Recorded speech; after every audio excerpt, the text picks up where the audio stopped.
Halo semuanya, saya Rifa Saraswati dengan NIM 251414024 dari Program Studi Pendidikan Matematika Universitas Sanata Dharma. Hari ini, saya akan membedah film Radikal 2023 melalui kacamata filsafat moral. Film ini bukan sekedar kisah inspiratif tentang seorang guru, melainkan medan tempur antara utilitarisme dan deontologisme.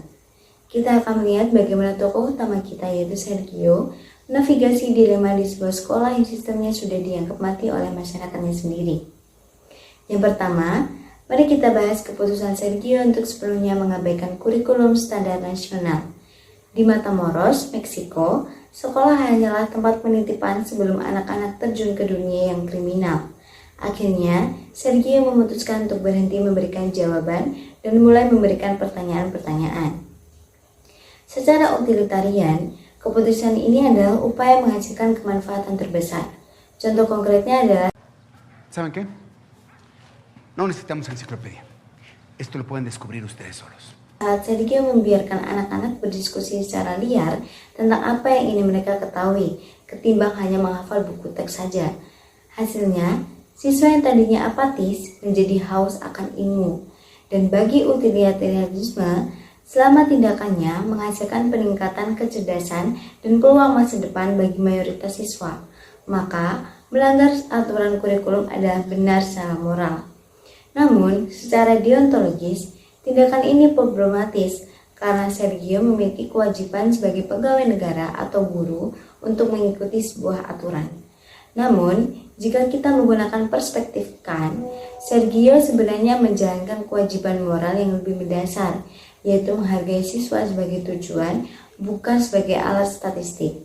Kewajibannya untuk mencerdaskan manusia itu lebih tinggi daripada kewajiban administratifnya. Yang kedua, kita melihat tindakan inovatif yang paling ikonik, yaitu eksperimen masa jenis benda.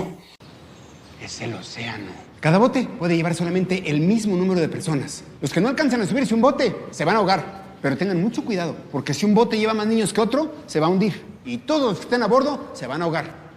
Somos 23 y solo hay 6 botes. Ahí cuéntenle. ¿Listos? Sergio membiarkan ruang kelas berantakan, meja-meja dijungkit-balikan untuk berimajinasi tentang adanya air. Di sini muncul dilema antara ketertiban dan juga penemuan. Yang awalnya kepala sekolah itu melihat ini sebagai kegagalan tugas menjaga kedisiplinan, namun mari kita lihat hasilnya.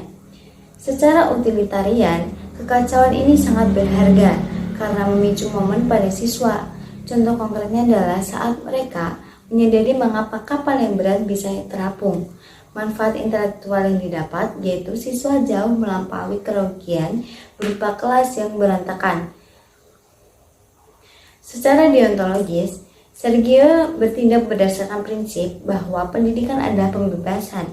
Baginya, tugas seorang pendidik adalah membuka cakrawala, bukan menjaga meja tetap rapi.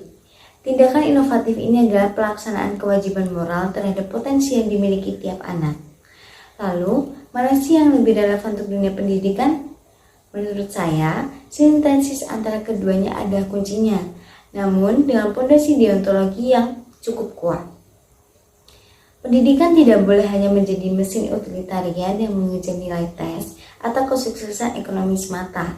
Contoh konkretnya yaitu ada pada toko Niko. Secara utilitarian, fokus pada Niko mungkin tidak efisien karena risikonya besar terhadap statistik sekolah akibat keterlibatannya dengan gangster. Namun, Sergio tidak menyerah. Inilah relevansi deontologi, yaitu Sergio merasa memiliki kewajiban moral yang gak bisa ditawar untuk tetap hadir bagi Niko, apapun itu hasilnya.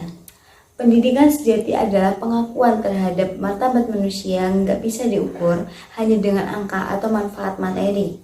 Teori moral yang relevan adalah yang memandang siswa sebagai manusia yang utuh, bukan sekedar objek untuk mencapai target kurikulum. Sebagai penutup, Radikal mengajarkan kita bahwa terkadang untuk menjadi benar secara moral, kita harus berani melawan sistem yang gak lagi memanusiakan manusia.